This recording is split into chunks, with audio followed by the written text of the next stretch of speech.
McCarthy. I'm a film journalist, podcast host, and I'm honored to be here today to moderate this incredible conversation we're about to have about all the filmmaking that went into the two films that you just saw. I'm going to bring up our special guest this evening. First off is Myron Kerstein, who is the editor of Wicked and Wicked. Myron's awesome. Next up is legendary producer Marc Platt. And give it up now for director John M. Chu. One more time for John M. Chu. Good to see you guys. These are my people. You sat through 2 movies. Wow. Was this kind of the ultimate dream, though, to have these films playing back to back in one sitting? It was a 13-minute introduction. Yes. 13 minutes on purpose, so the 13 hours.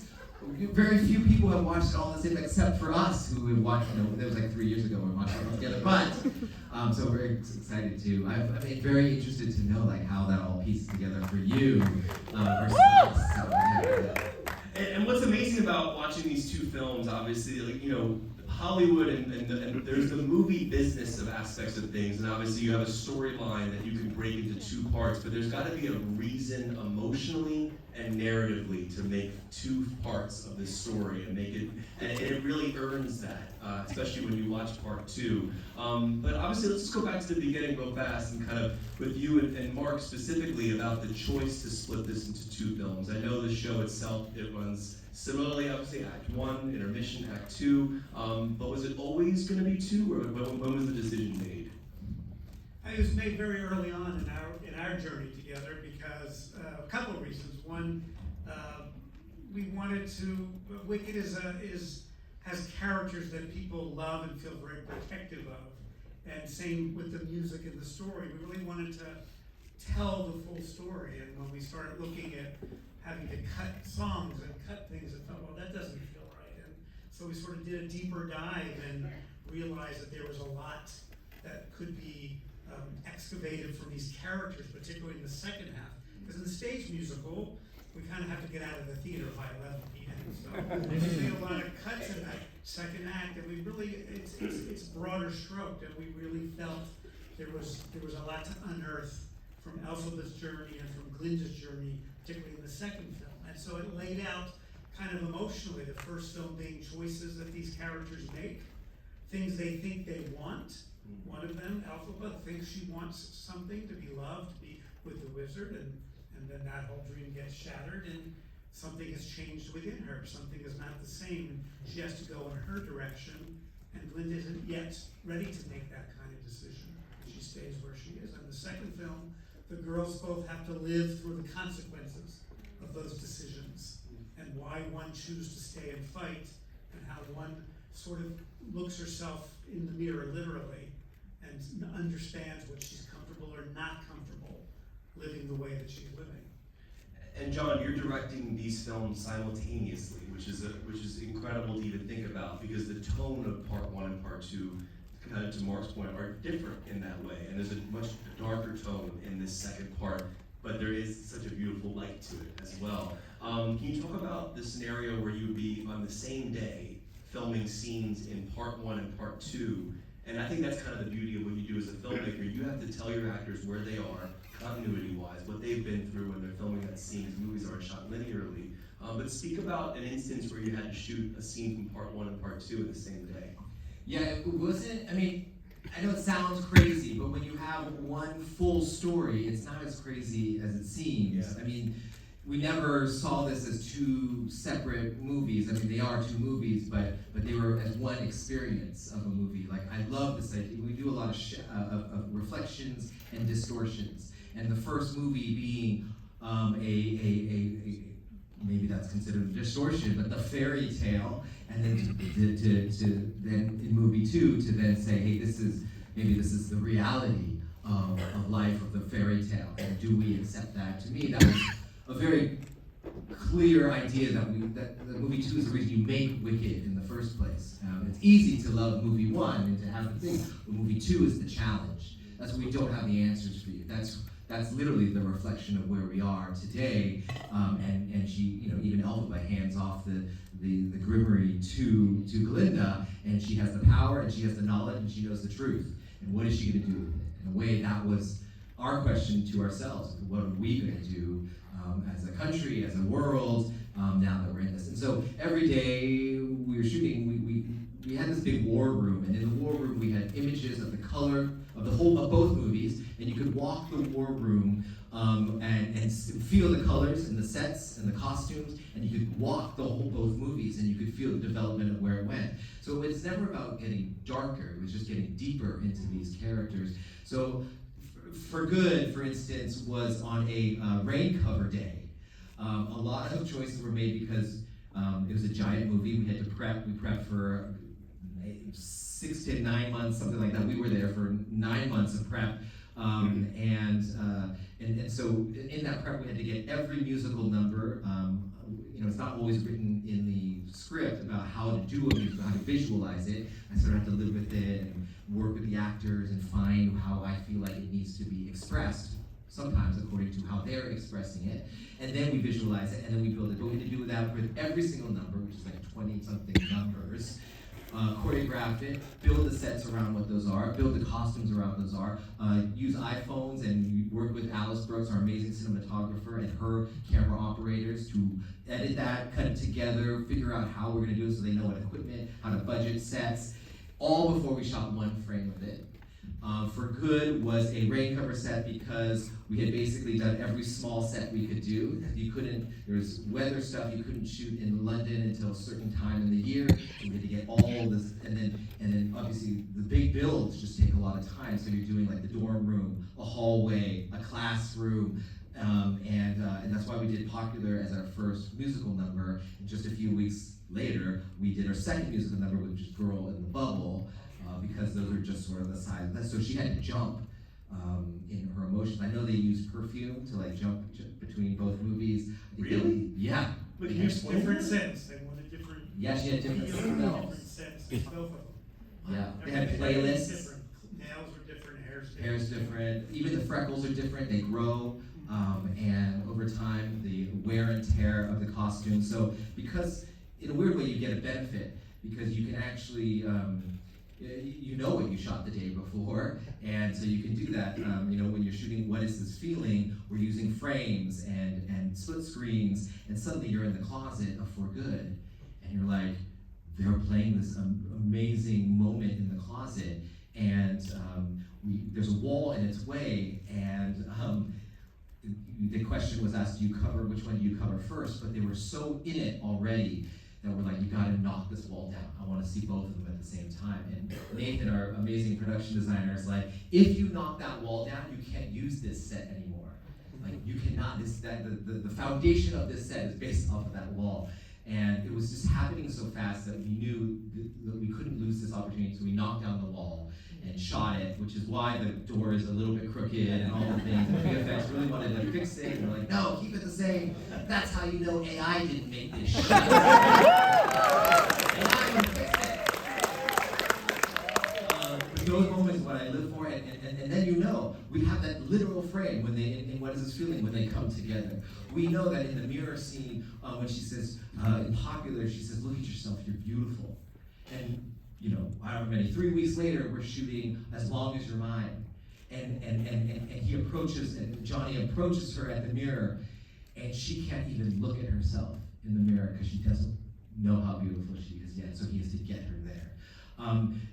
All the reflections, we had plenty of those in the things, but those things were able to be discovered or also planned where their hands are grabbing and how we can reflect that scene, or a shot where Glinda looks at her when she turns. We can do the same thing later, or how she holds the hat when she gives her the hat later when Elphaba's gone and she's on the floor. She holds the hat in the same way, or that's the same position that just a couple weeks before we had just shot the beginning of Popular when she says, "Oh look, it's tomorrow." And so those things are intentional and also things we discovered in the scene that we were making. And so it was in a weird way, it was great to be able to shoot both. That whole closet scene, just to elaborate for John, something John and the girls found. It wasn't in the script, and that we couldn't plan for that, and it just happened. And John, with his exquisite mind, just went with it and went with the girls and found that moment. No planning. Just to be clear, we found it in rehearsal, and some of the recordings like, oh, we found it in while we were shooting, and suddenly we were like, there. We found it in rehearsals, and then we had to know we needed that closet. But following and chasing it on that day was amazing to witness. Yeah, but everything you just said reminds me, it's just the mind of a great filmmaker, but also you're listening to your movie. You're listening to it as you're making it. It's speaking to you. Yeah. Myron, the editing in these films is incredible. And John, I told you this when we sat down about a month or so ago.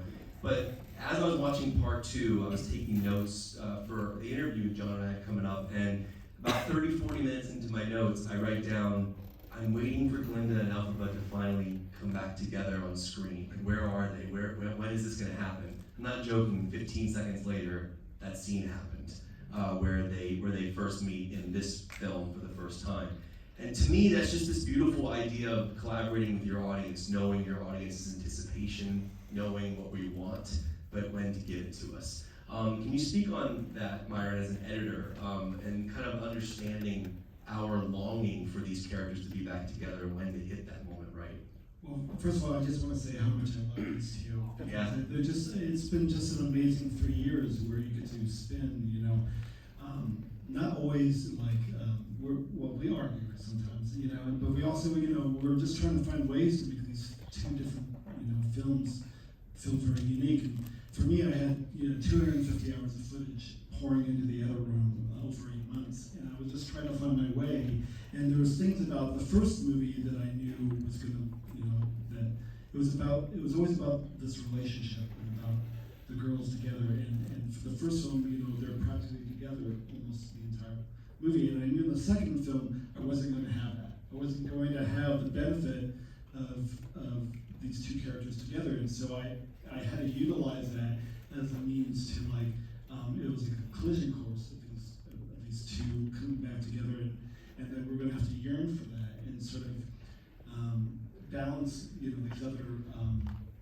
these other plot devices with Bach and Nessa and establishing the mission of Elphaba trying to convince the animals that they have to fight against the wizard, and that Glinda is now working for Morrible and the wizard, with the propaganda machine, and then that suddenly when they are together, that it's such a relief, and that takes a lot of balancing and restructuring and listening to the film, and the second film took a long time to. I was terrified of the second film. I mean, the first film, the success of it, and the joy of it, and the whimsical nature of it, I had all these tools and toolbox that I couldn't use in the second movie. So I just had to embrace what the second film was doing. And then when they do come together, it's just such a relief. And then we tear them apart again, just within the next 15 minutes. And when they're torn apart again with Elphaba discovering the secret prison, and Glinda is in the wedding, none of that was scripted together. And so we found that in the edit to intercut those two. That way they still felt like they're together. So anyways, it's a lot of gut. It's a lot of listening to or referring to movies like Jaws, where you're waiting for the shark to show up, and then and so when they are together, there's that relief, and then you have to tear them apart again, and then it is a tragedy, right? And so and embracing the first film was Empire Strikes Back, and the second film was Return of the Jedi, and that this is a tragedy, and this is an opera. And that it was going to have its own pace, it was going to be a slow burn, and hopefully the audience accepts that. I want to give a shout out, you mentioned Alice Brooks, incredible cinematographer. The reflections and shadow work,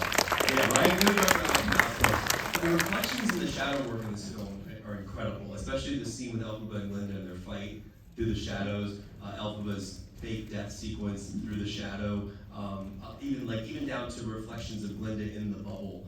These are really narratively interesting choices that are done. They look cool on screen, but there's a reason for them. Can you speak about the use of shadows and reflections and kind of what you wanted to get across as a filmmaker?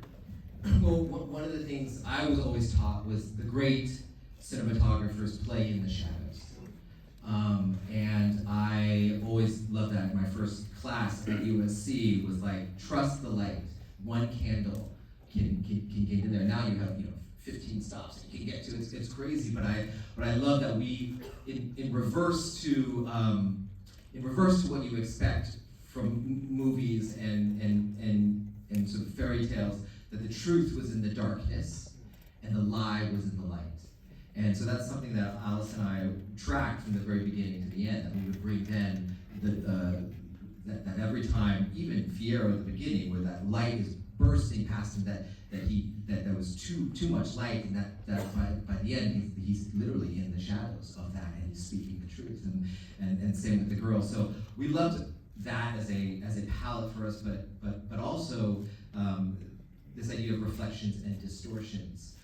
You talk about the mirror a lot. A lot of people look at the reflection, and for instance, in Girl in the Mirror, this idea that even in the reflection, that there is a prism between you and that image. Even in a reflection, that's not actually you. That is you looking back at yourself and judging yourself. And that being good was not about any reflection or distortion. It was about acting good. And that's a lesson that even Elphaba gives to her. And so I love that, we're all on our phones, we're all filming ourselves, we're scrolling through things, and we're always looking at what our reflection is and what that feels like. So that was something that we always thought about, whether it is shadows or actual reflections through the movie. So yeah, we loved playing that.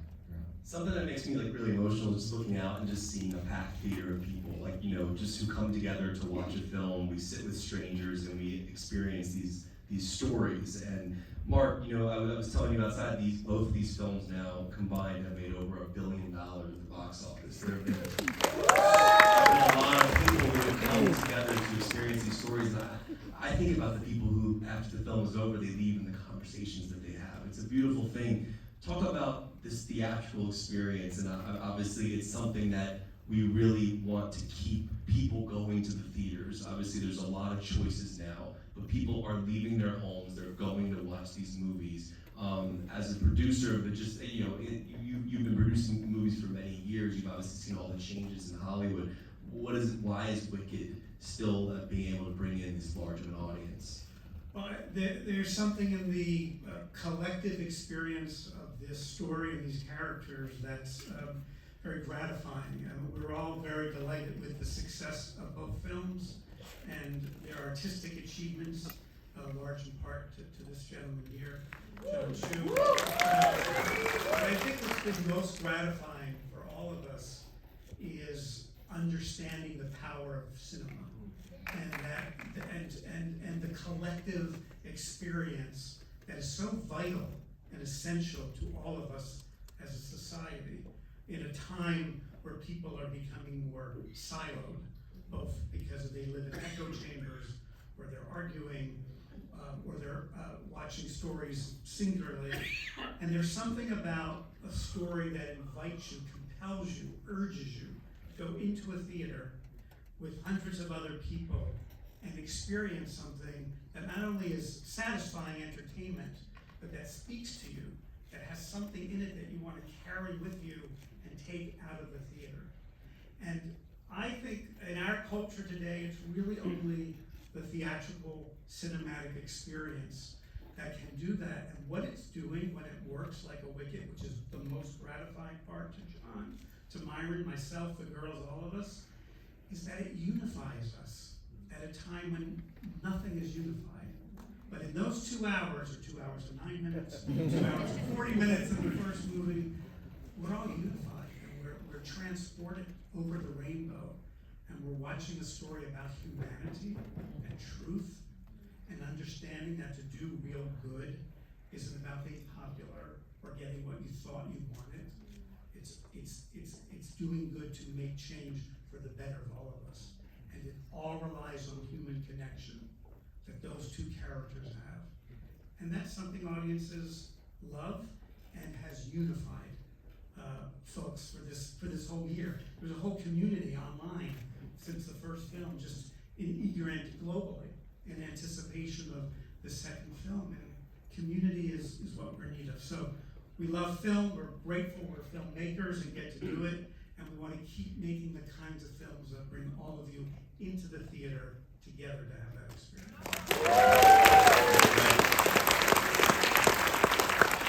And I do have to say, for us to be at a time where you can have these two amazing women emerge from their shells to share love and friendship and the importance of that unabashedly, no cynicism, to be able to share their vulnerabilities and wounds with the world, and for how knowing that the world's going to come out with their knives.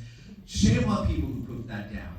These girls are giving us everything. It is why people around the world are drawn to it. It's why they love it, and they're sharing a real friendship that happened on set that I got to be a part of, that we got to be a part of, and I just think we should honor that with everything that we have, because it is not, we live in a world of cynicism, and when an actor is able to share these things with the world, they have to be emotionally available to criticism of that, or to mocking of that, or to cringeness of that, and none of that was on any of these frames. Everything was about giving joy and love to the world, and the reason why it makes that much money. Yes, of course the story's great. Yes, of course the music's great. But if those girls don't have that true, pure joy and love, it doesn't work.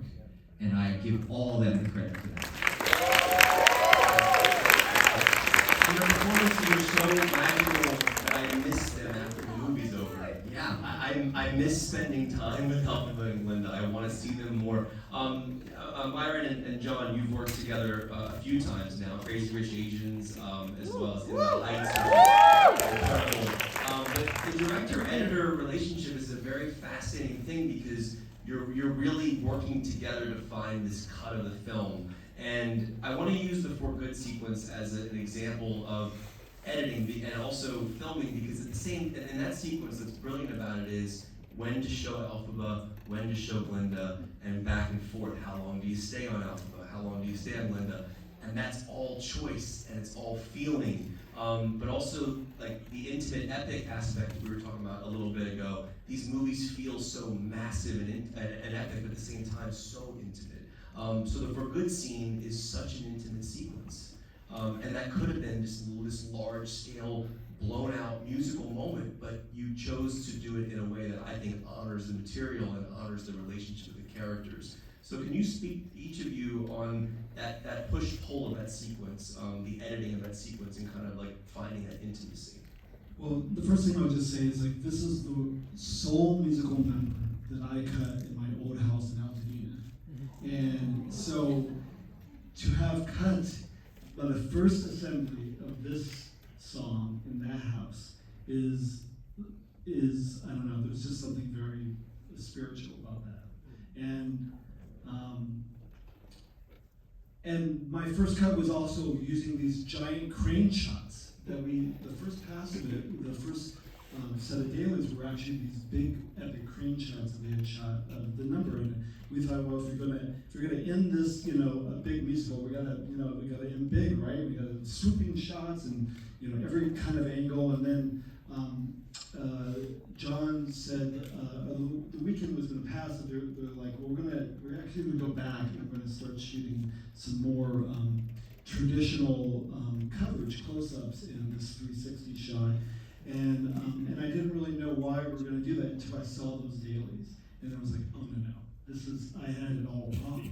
Like, I need to now, I have to recut this. And this is an intimate love story, and this is two friends saying goodbye, and it's all about the looks. It's all about the messiness and each of them yearning for each other and just literally trying to find the words about where that they're about to say goodbye to each other. And so to then present you know, it's always terrifying for an editor to present their first cut, you know, and you're like, okay, I'm just gonna, you know, this is just what I think this scene is gonna be, and then, you know, we start to collaborate together, and then try to, you know, find more of those honest moments, you know, and it's, for me, it's like, always, I'm making choices on what moves me or makes me cry, and no different from like the Ozdesk Ballroom. Like the Ozdesk Ballroom and For Good is all built on how I'm responding to the performance.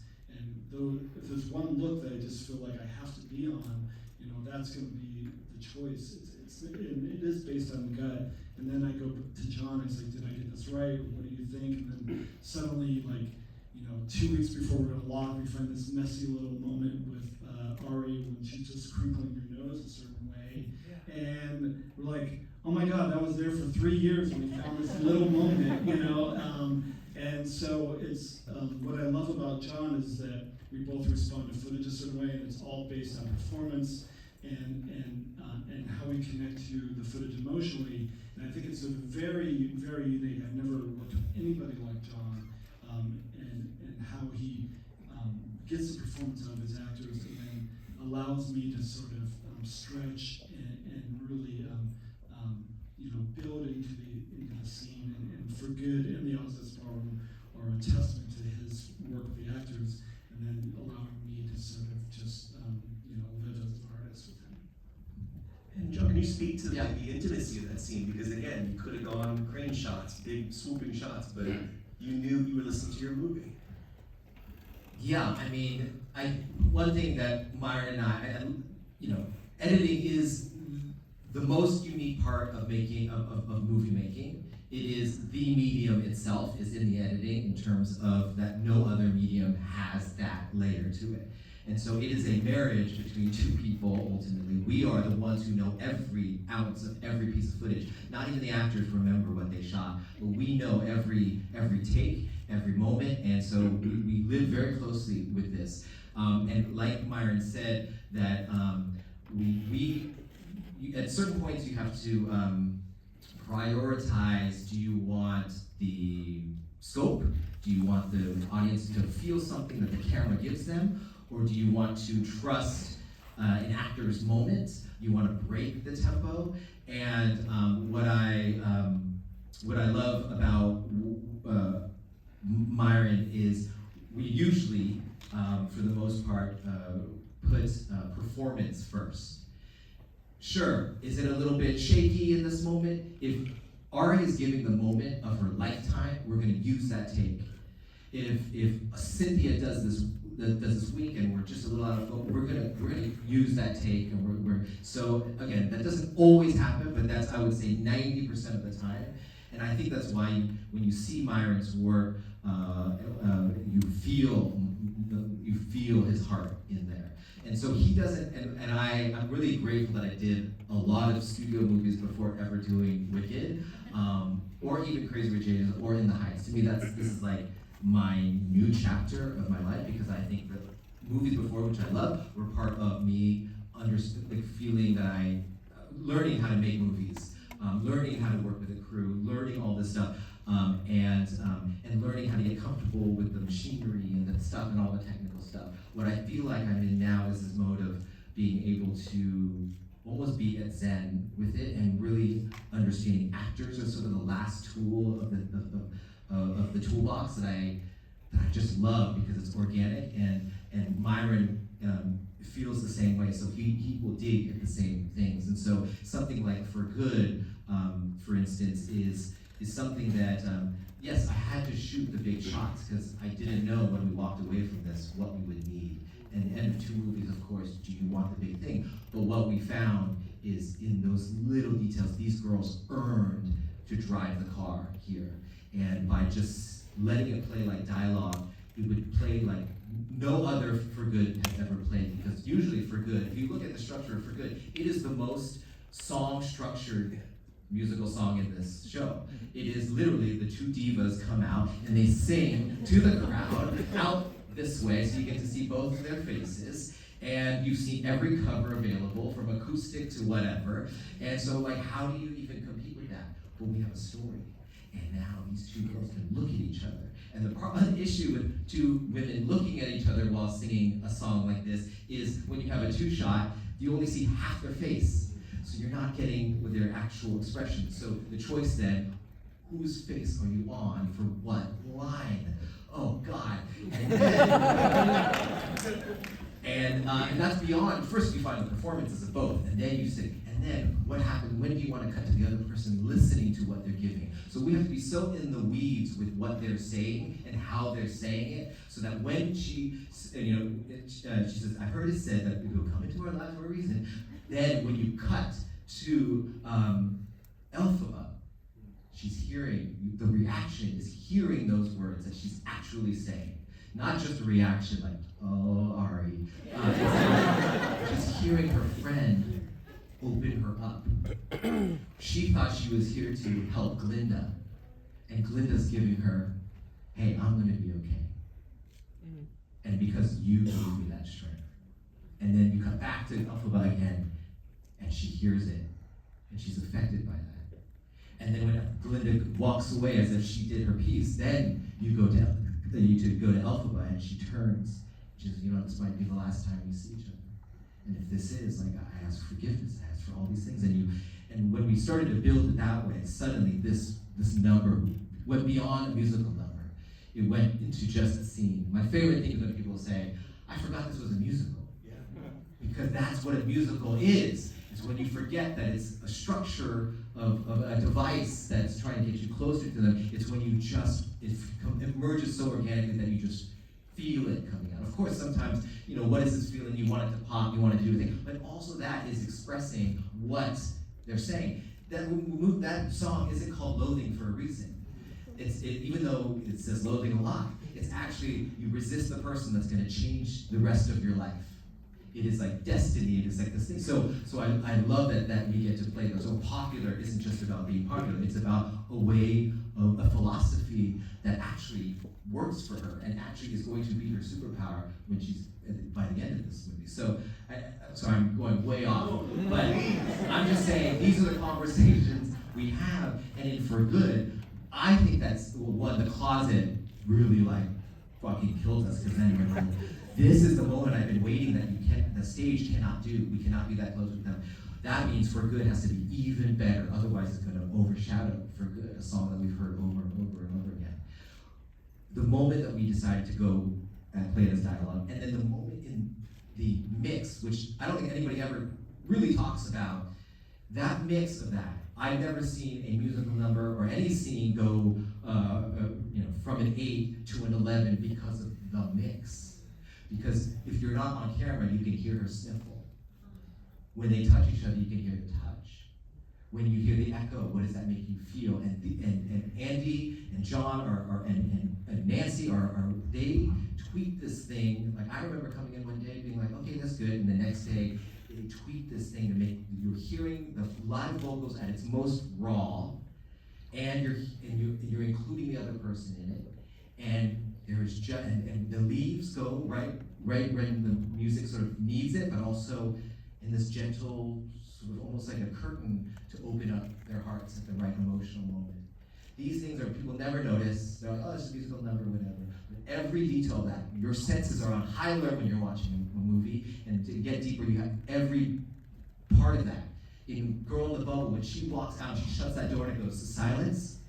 That was a revelation. He did this from something that the Girl in the Bubble was sort of working, but when, I don't know, eight weeks ago, it was like, forget the outro of the score, forget the intro of the music, just have the silence, that would shut her door. And then when you shut the door, suddenly, when we watched that footage, in the mix, she became an actress with a costume on. And she was like almost meta, like when she clicked her, she'd walk, you could feel the costume. And she was like Ariana Grande, and it doesn't feel like Glinda coming in with a fanfare.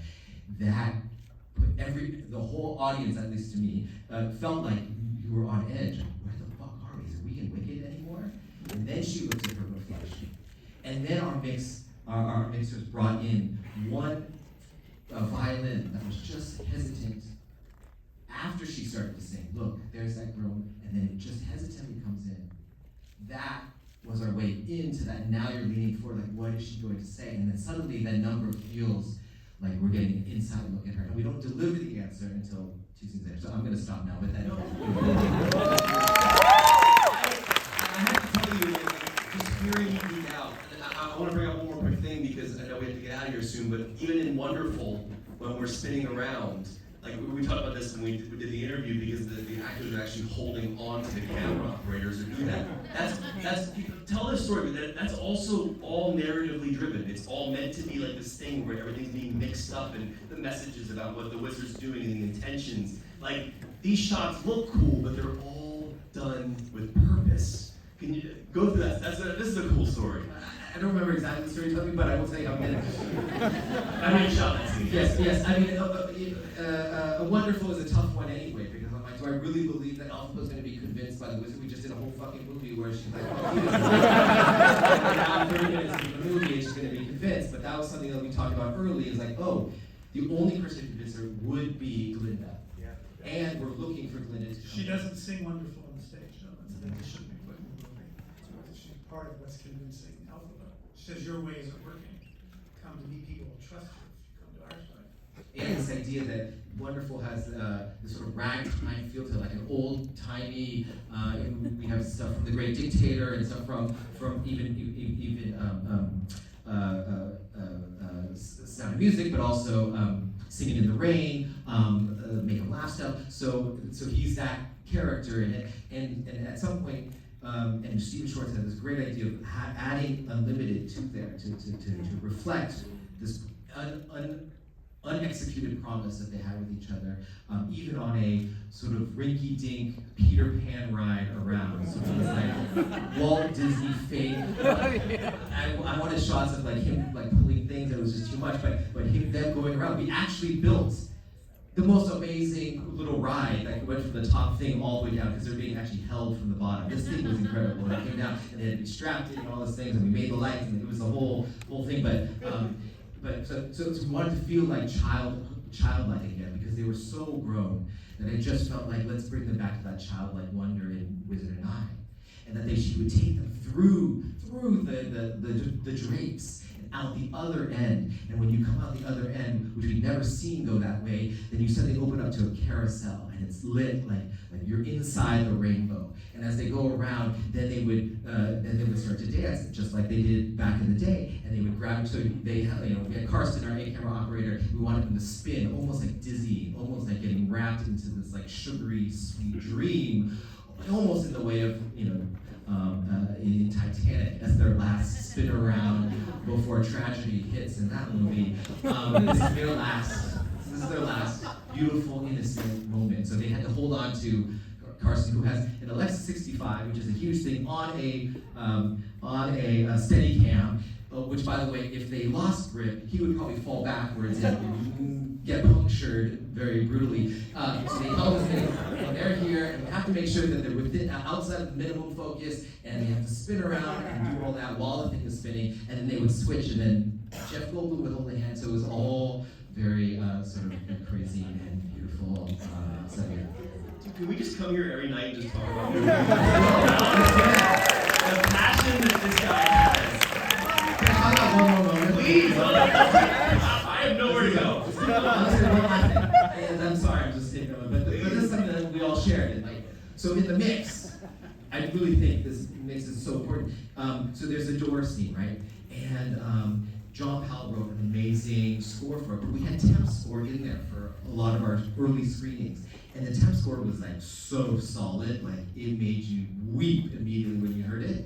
And so John Powell doesn't listen to temp score. He doesn't want to listen to any of it. He wants to start from scratch. Same way we work. He doesn't see any of my previs. He doesn't see any of my storyboards. We just drop shit on him. And then he cuts it. And I have my ideas in my back pocket, but our magic comes from discovering together, and I know that I can always go to my idea, but the magic comes from maybe there's something that we find together.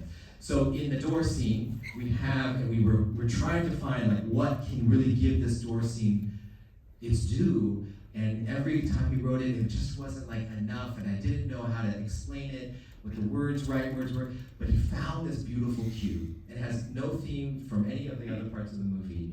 And they're recording it in London. It took us all the way till basically they got to London to record this 100-piece orchestra, and they're playing. And I couldn't go because we're editing the movie still, and so I'm there listening at home, and it's beautiful. It's like, oh my gosh, we got it. That is amazing. And it felt like one of those old Hollywood movies where they're leaving on the train and they're going and they're saying goodbye. I was like, we're going to give a whole generation of young people that experience of being in the movie theater and feeling these two people being separated. And then I was like, oh my gosh, we have a train scene. It's from movie one. And what did we play there? What did we play there? Because it felt like the end of one of those movies. Oh, we played No One Mourns the Wicked.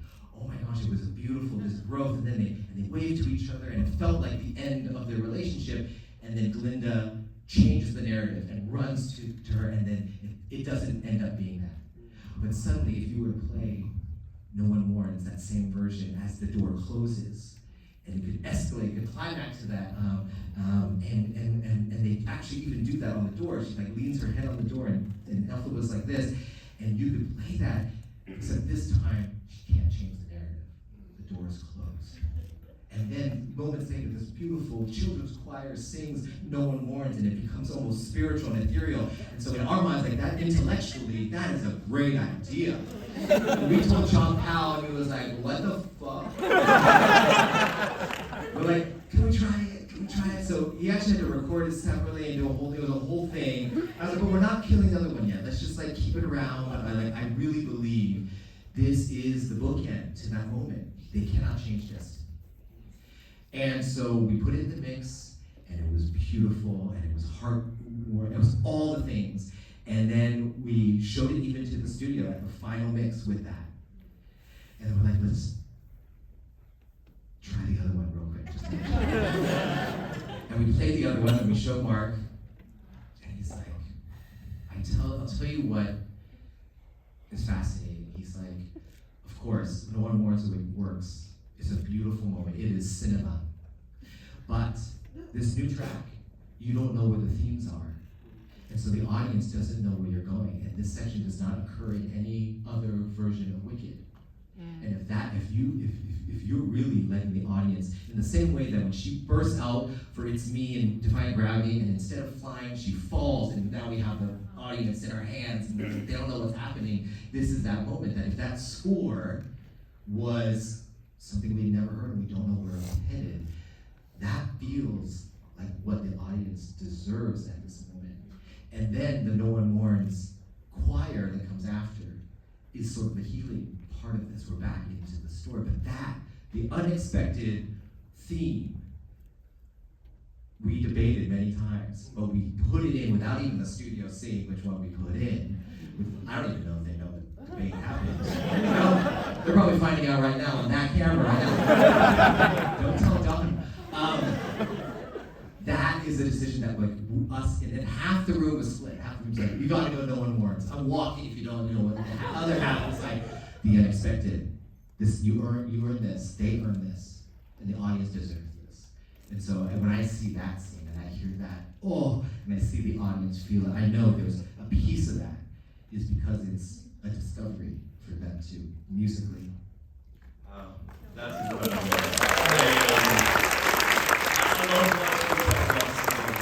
I love your passion for this. I know we gotta end it. Do all three of you know what is said at the end of the film with the whisper?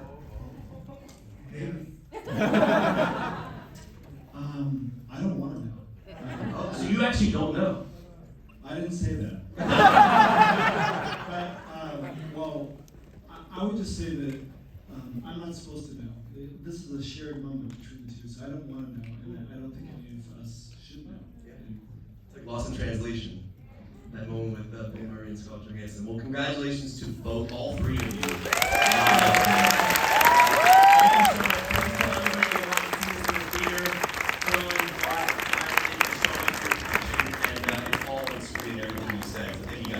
Thanks for seeing both together.